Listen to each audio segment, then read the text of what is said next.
Bismillahirrahmanirrahim. Assalamualaikum warahmatullahi wabarakatuh.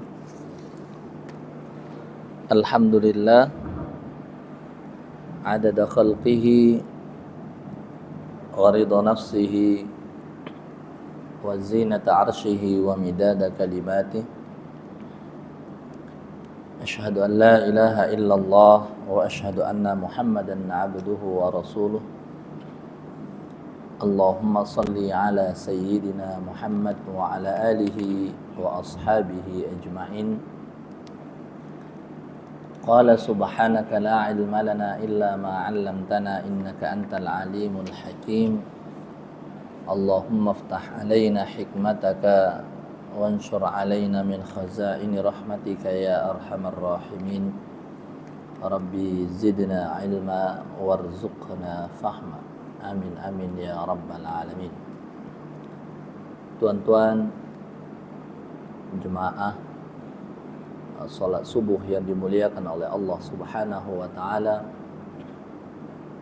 Syukur kita kepada Allah Subhanahu wa taala dengan sama-sama mengucapkan alhamdulillahi rabbil alamin, sehingga kita dapat melaksanakan salat ini dengan sempurna berjamaah dan diteruskan dengan sama-sama belajar dan mendengarkan pelajaran kita pada pagi hari ini.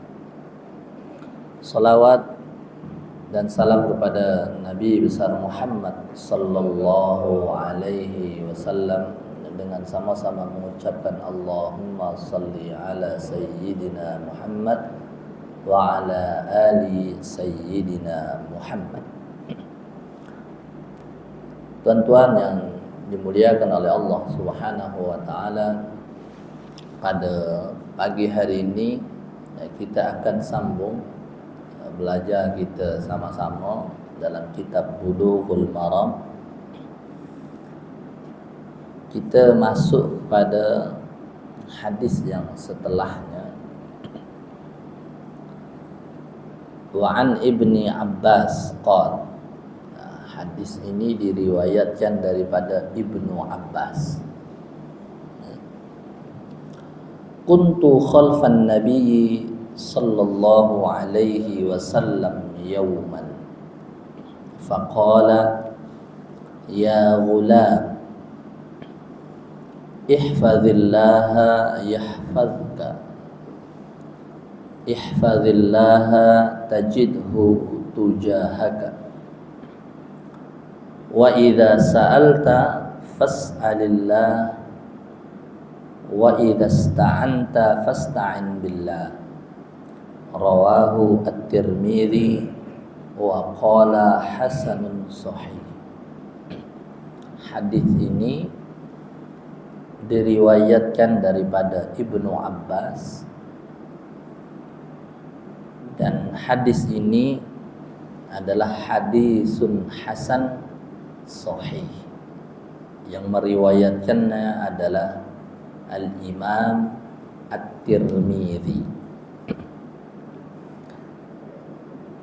Disebutkan dalam hadis ini, kuntu khalfan Nabi sallallahu alaihi wasallam yauman. Maknanya pada satu hari, ditulis di sini kuntu khalfa. Kalau bahasa kita hari ini, khalfa ini maknanya di belakang. Ya, karena Ibnu Abbas ketika itu masih lagi kecil ini.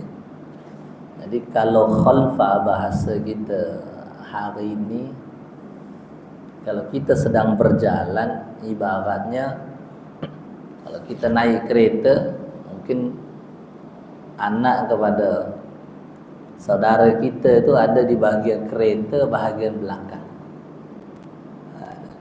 Masa itu beberapa ulama menterjemah khalfa di sini maksudnya membonceng di belakang kendaraan baginda pada satu hari.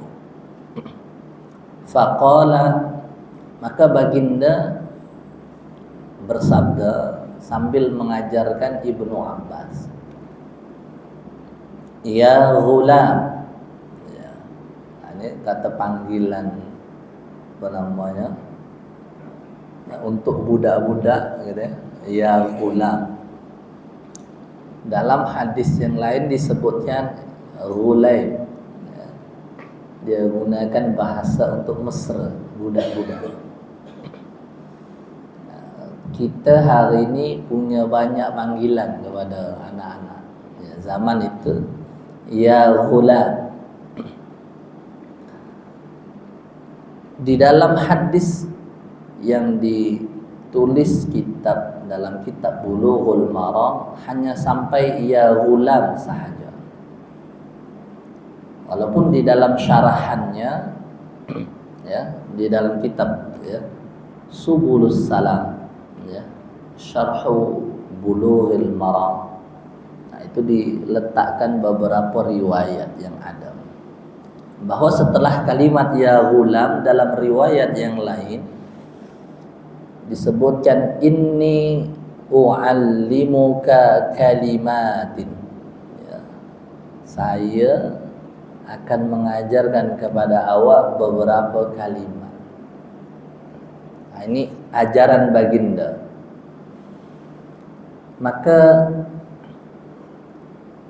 pelajaran yang sangat penting yang dilakukan oleh baginda Nabi sallallahu alaihi wasallam. Yang pertama, nama budak-budak dia suka jalan-jalan. Ya. Sebab hari ini hari Sabtu, cuti kan? Dan cuti kita hujung minggu ini sampai hari Selasa, panjang. Kecuali beberapa negeri tertentu, hari esok dah kerja. Oleh itu memang pada fitrahnya budak-budak dia suka jalan-jalan. Nah, cuma yang menjadi pembeza adalah apa yang mengisi perjalanan kita itu.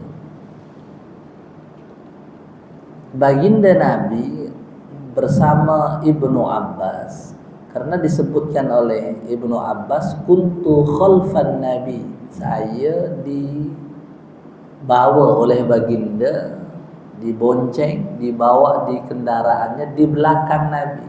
Karena zaman itu kendaraan ya, tidak mungkin di depan atau di samping.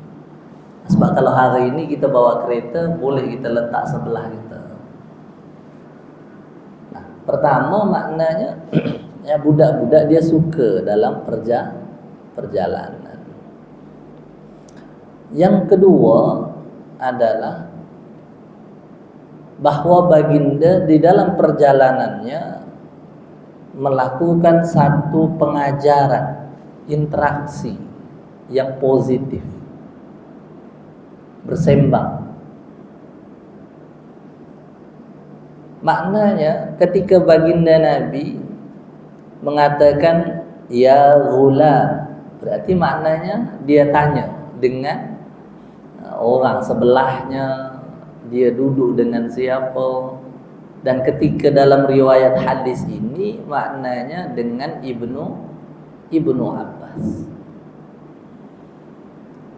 Ini sebagai pelajaran kepada kita bahwa di dalam perjalanan dengan budak-budak dia kena bersembang. Ada hari ini misalnya ayah bawa anaknya ke sekolah guna motor, ya.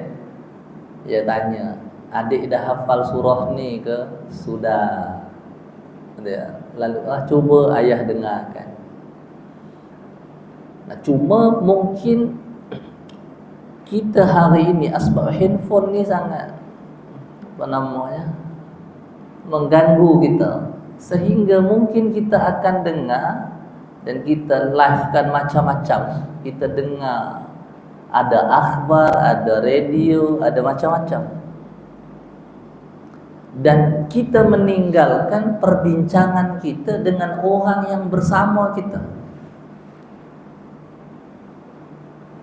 Tak sembang kita dengan anak kita yang kita bawa.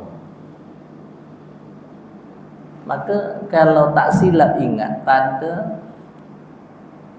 khutbah Jumat 2 minggu yang lepas, bukan yang minggu lepas, minggu lepas lagi, kalau tidak salah ingat bahwa itu perbincangannya tentang bahaya zaman sekarang. Yang pertama adalah screen. Itu yang nombor pertama itu adalah screen. Apakah minggu lepas atau minggu lepas sekali lagi. Nah, itu kita terbuai dengan berbagai video dan lain sebagainya, dan kita tidak bersembang dengan anak kita. Atau kata kita hari ini adalah yang ambil atuk dan sebagainya dari sekolah, dan kita tak bersembang dengan mereka. Hal-hal mereka akan cerita macam-macam lah di sekolah dia, macam-macam nama budak-budak ya. Hari ini dia menggambar, hari ini dia makan, dia tak makan dari yang dia bawa, macam-macam. Maka pelajaran kita dari di sini adalah kita kena bersembang perkara-perkara yang positif. Maka baginda Nabi mengisi dengan pengajaran kepada budak-budak, yaitu Ibnu Abbas. Nah, semestinya kehidupan kita begitu. Baik. Apa yang pertama pengajaran baginda Nabi sallallahu alaihi wasallam kepada Ibnu Abbas? Pesan Nabi, ihfazillaha yahfazka, ya. Ihfaz itu maknanya adalah jagalah, ya. Jagalah Allah, maka Allah akan menjagamu. Yahfazillah yahfazka. Seolah-olah syaratnya kita dijaga oleh Allah adalah kita menjaga Allah. Allah kan maha kuasa. Pertanyaannya orang, Allah maha kuasa, Allah menjaga kita, kenapa kita perlu menjaga? Maka para ulama memaknai hadis ini, ihfazillah, maksudnya ai hududuhu, ya, uhuduhu wa awamiruhu wa nawahi.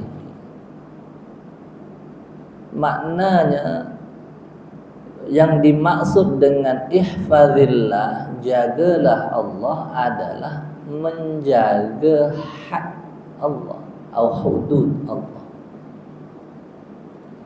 menjaga perintah-perintah Allah, dan menjaga apa-apa dari yang ditegah oleh Allah Subhanahu wa ta'ala. Oleh itu, kalau dia menjaga, ya, yang pertama adalah al-wuquf inda awamirihi bil-imtithal wa inda nawahihi bil-ijtina. Berarti maknanya, ketika hadis ini disyarah, ya, kalau ada perintah Allah Subhanahu wa ta'ala, maknanya kena dilaksanakan. Nah, itu maksudnya kalau dalam Al-Imam Al-Ghazali, kalau diperintah untuk ibadah, mana-mana perintah, mana-mana kewajiban, itu laksana modal asal. Apa namanya? Modal asal. Kalau dalam kitab Bidayatul Hidayah disebut sebagai Ra'sul Mal. disebut oleh Al-Imam Al-Ghazali. Perintah. Berarti maknanya macam tadi kita laksanakan, diperintahkan sholat, ibadah. Yang wajib-wajib itu semuanya adalah Ra'sul mal. Laksana modal asal kalau kita nak berniaga. Kena ada modal. Di sini modal bahasanya. Modal. Nak buka kedai, dia kena ada duit. Ya, itu disebut sebagai modal. Puasa Ramadan itu juga adalah modal asal, Ra'sul mal. Ya. Ada zakat juga adalah Ra'sul mal. Haji bagi yang mampu, Ra'sul mal. Ini adalah beberapa awamir, perintah. Tapi perintah Allah bukan hanya berbentuk ibadah itu. Ada yang bentuknya adalah bentuk bayanun kulliyun. Bentuknya adalah qawaid ammah, kaidah umum. Contohnya adil. Kalau Allah perintah berarti awamir, menjaga hudud Allah, berarti maknanya contohnya adalah apa? Adil, keadilan. Musyawarah. Mesyuarat ada bahasa kita lah. Bahasa kita menjadi apa? Mesyuarat. Ini adalah kaidah-kaidah umum yang sebenarnya Allah Subhanahu wa taala perintahkan kepada kita. Kalau dalam at-ta'ah atau ibadah berarti maknanya laksana Ra'sul mal. Dan setiap perintah, kata Al-Imam Al-Ghazali, kalau dia ada modal tentu ada untung, ribah. Ya, makanya faraid itu menjadi yang fardu-fardu itu menjadi Ra'sul mal, yang nawafil, yang sunnah-sunnah namanya adalah ar-ribah, keuntungan. Ada kan? Keuntungan. Oleh itu di dalam ajaran agama kita, keuntungan kadang-kadang boleh menutup ya, yang kurang-kurang dari modal asal. Maka solat kita yang fardu itu adalah Ra'sul mal. Kadang-kadang Allahu a'lam sempurnakah atau tidak. Maka yang sunnah-sunnah, solat kita yang sunnah ya, dengan pelbagai, ada yang qabliyah, ada yang ba'diyah, dan solat-solat yang lain itu menutup untuk menyempurnakan yang kurang sempurna pada yang faraid, yang fardu-fardu. Maka ketika ihfazillah, maksudnya adalah jagalah perintah Allah kepada kita dan kita laksanakan semampu yang kita boleh. Kenapa? Karena dengan kita menjalankan perintah Allah Subhanahu wa taala, maksudnya kita menjaga Allah. Barulah Allah mudah menjaga kita.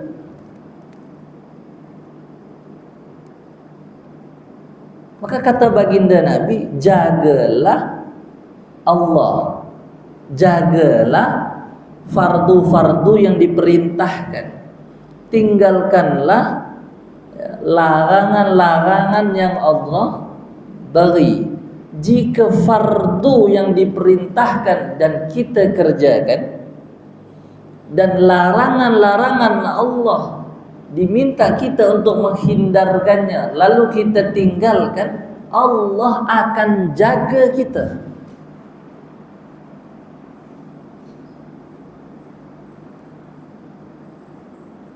Maka kita mengambil i'tibar.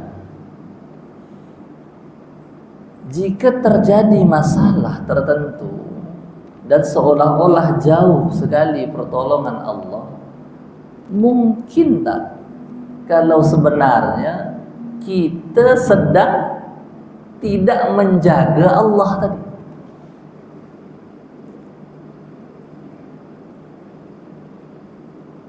Maka dalam hadis yang lain, Allah jika mencintai seorang hamba, kita diuji.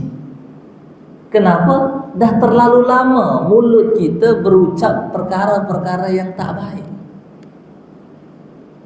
Dah terlalu lama mata kita melihat perkara-perkara yang tidak elok. Dan teramat banyak telinga kita mendengar perkara-perkara yang ditegah oleh Allah Subhanahu wa taala. Dan kita tak rasa. Nah, maknanya oleh itu orang tua mengajarkan apa? Nilai murni. Ketika dia berjalan, ada orang tua dan sebagainya. Maknanya mengajarkan. Sedari kecil lagi diingatkan bahwa Allah perintahkan kepada kita dengan pelbagai perintah Allah.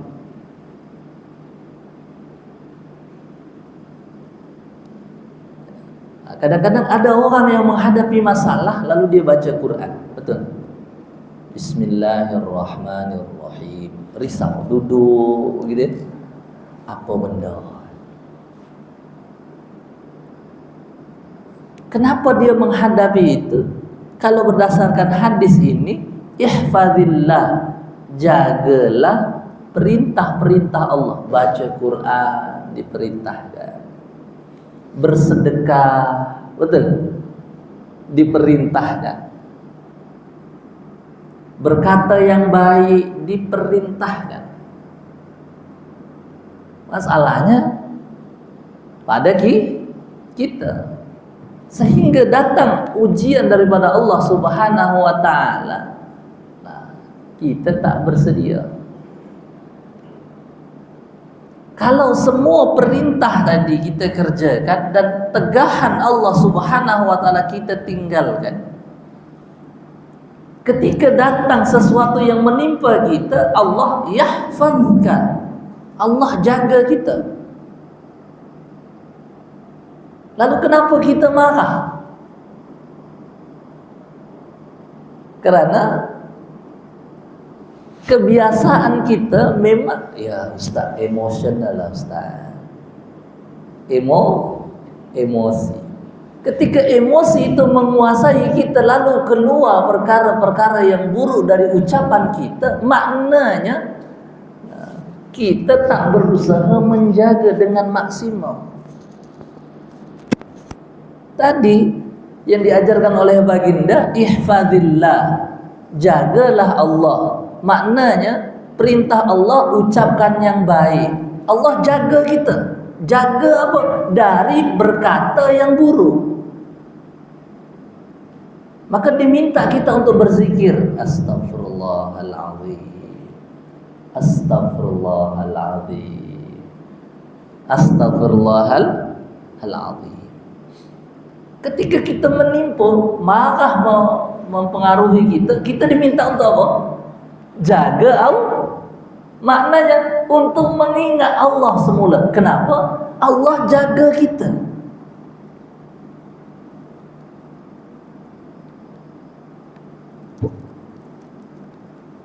Tuh. Apa yang kalau tadi zikir ya, yang di negeri 9 yang kita baca, la ilaha illallah Muhammadur Rasulullah fi kulli lamhatin wa nafasin. Ini terus diajarkan. Kenapa? Sehingga yang keluar dari mulut kita adalah al-kalimah at-tayyibah, kalimat-kalimat yang baik. Kita ambil Quran, Bismillahirrahmanirrahim, terus kita baca. Maknanya Allah perintah kita untuk membaca.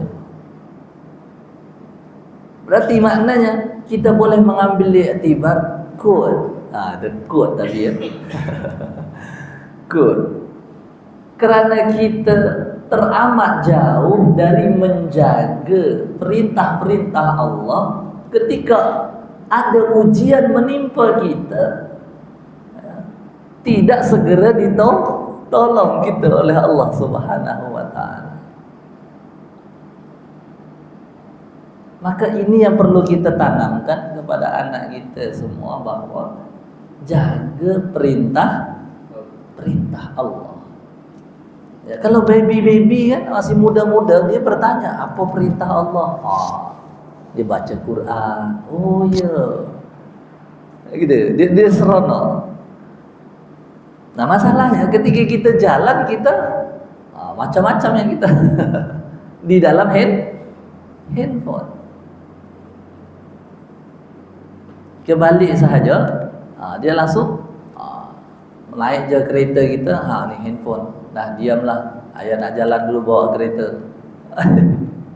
Sedangkan Rasulullah diajak bersembang. Ya ghulam. Allahu akbar walillahil hamd. Ya. Apatah lagi kalau kita sedang fokus, bincanglah dengan bos dan lain sebagainya. Tiba-tiba ada anak, dia bertanya. Ya. Dia tanya apa? Dia macam-macam. Ayah tak dengar ke? Itu dia kata apa? Ayah tak dengar ke? Sebab dia merajak sembang. Ya. Baik. Ya. Itu yang pertama. Ihfazillah. Ya, berarti maknanya kalau ihfazillah bermakna yang pertama menjaga apa-apa yang diperintah dan menjauhi apa-apa yang ditegah. Oleh itu, daripada mana makna awamir menjaga Allah ini? Ya. Ketika disyarahkan kalimat qala ta'ala dalam surah At-Taubah, wal hafizuna li hududillah. Nah, ini kalimatnya juga adalah li hududillah, hudud Allah. Ya. Hadza ma tu'aduna li kulli awabin hafiz. Maka kata para ulama, fassara al-ulama al-hafiz bil hafiz li awamirillah. Nah, maknanya ya, wal bil hafiz li awamirillah wal hafizuna li hududillah, menjaga perintah-perintah Allah Subhanahu wa taala. Nah, itu maksud al-hafiz. Ya. Taib. Wa qawluhu ihfazillah, jagalah Allah Subhanahu wa taala, ya, tajidhu tujahaka, ya. Ya, jagalah olehmu Allah Subhanahu wa taala, maka awak akan jumpai tajidhu, ya. Awak akan menjumpai Allah Subhanahu wa taala tujahaka, ya. Wa fi lafzil akhar, dalam hadis yang lain, lafaz yang lain dalam hadis ini, yahfazka, ihfazillah yahfazka. Walaupun para ulama memaknai tajidhu amamaka ay mutaqarib, mendekat. Jagalah Allah, Allah akan mendekatimu. Maka dalam hadis yang lain benar bahawa kalau kita mendekati Allah Subhanahu wa taala, satu jengkal, maka Allah mendekat kepada kita seberapa dekat? Satu hasta. Gitu ya. Berarti maknanya jika setiap masa kita menjaga hubungan baik kita dengan Allah, Allah akan sentiasa ada bersama kita. Maka katanya lain, tajidhu amamaka ya bil hifzi laka min syururi ad-darain ya juz'an au jazaan ya, wifaqan min bab wa aufu bi ahdi ufi bi ahdikum. Maknanya Allah Subhanahu wa taala menjaga, ada di depannya. Jagalah Allah Subhanahu wa taala, Allah akan ada di depan kita. Daripada apa? Menjaga bil hifzi laka min syururi darain, dari kecelakaan kita, keburukan-keburukan yang menimpa kita, sama ada di dunia ataupun di akhirat kelak.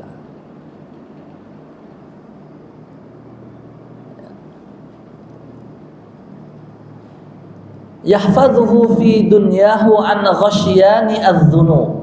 Juga Allah akan menjaga kita dari kita melakukan hal-hal yang penuh dengan dosa. Maka kita muhasabah balik pada diri kita. Sebenarnya kita menjaga Allah atau tidak? Itu je pertanyaan. Maknanya ketika Allah perintah kita untuk berzikir, berzikirnya berapa banyak kita ingat Allah? Allah perintah kita baca Quran, seberapa banyak dan seberapa kerap kita membaca Quran. Dan ketika kita diminta untuk misalnya berbuat baik kepada keluarga, ahli keluarga, seberapa jauh kita berbuat baik kepada keluarga? Kenapa? Karena perintah Allah.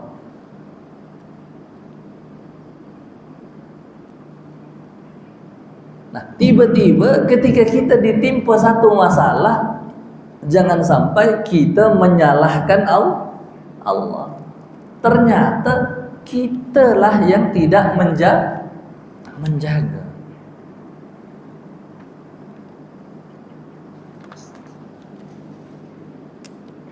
Maka disebutkan di sini ya,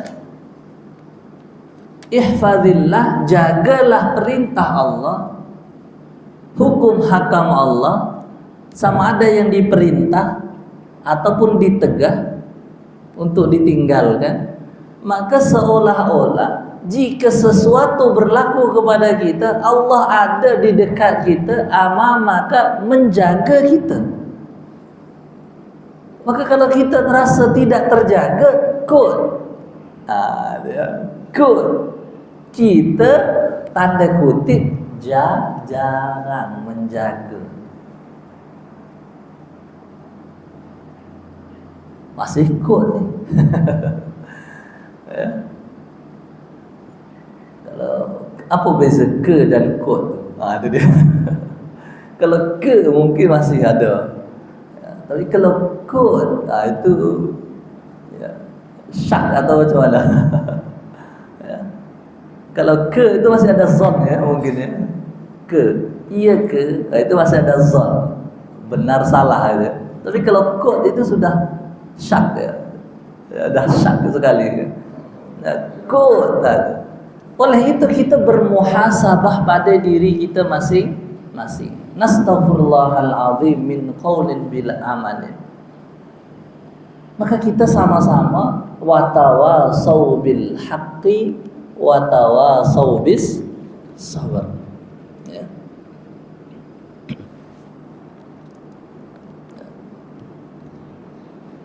Baik. Oleh itu kata dikatakan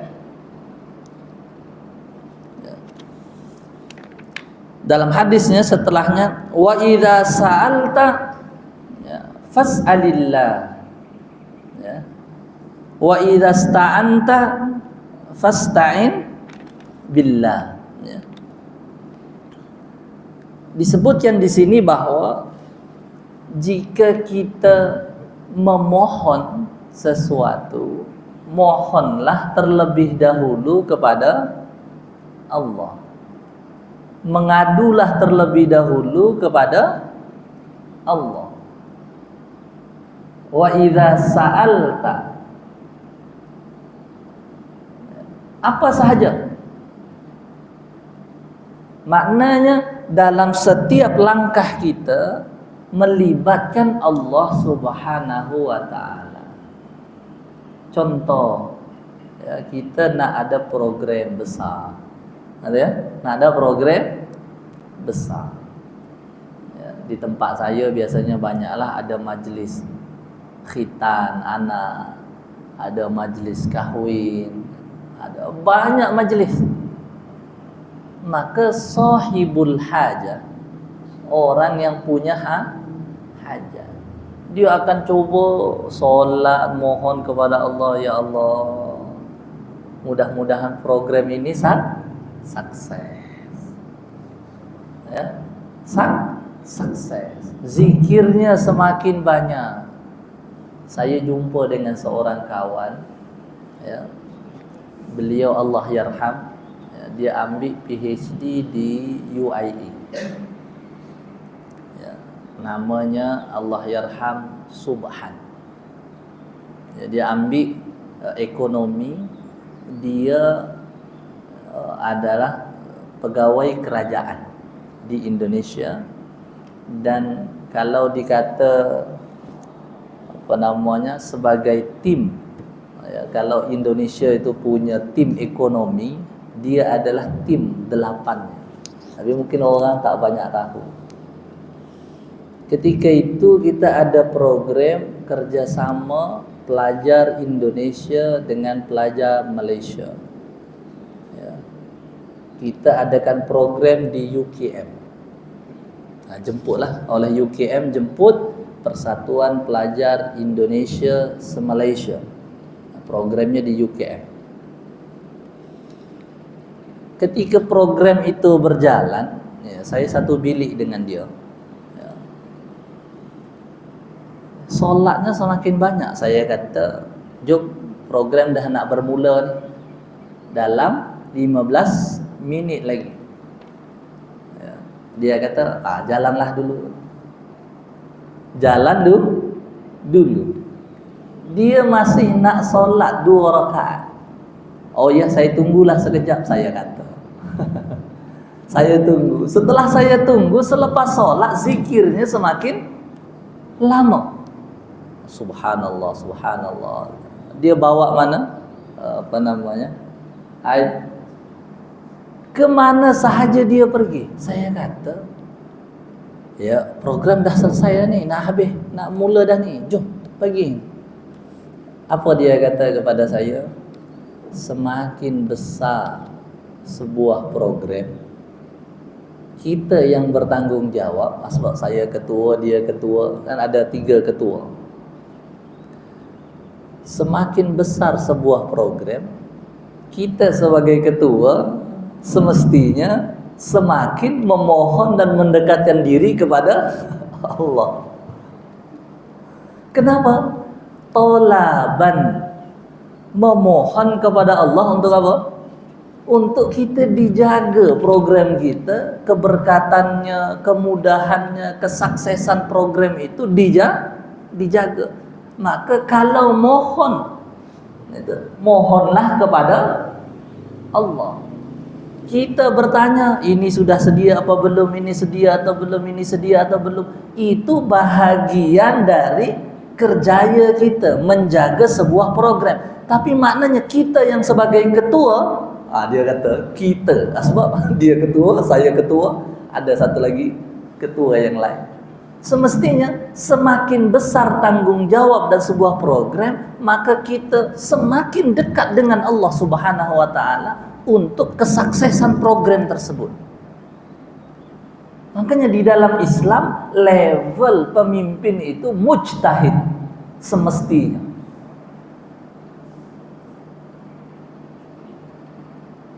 Ya, sebab dulu disebut sebagai al-hakim, begitu ya. Dalam mana-mana apa disebutnya?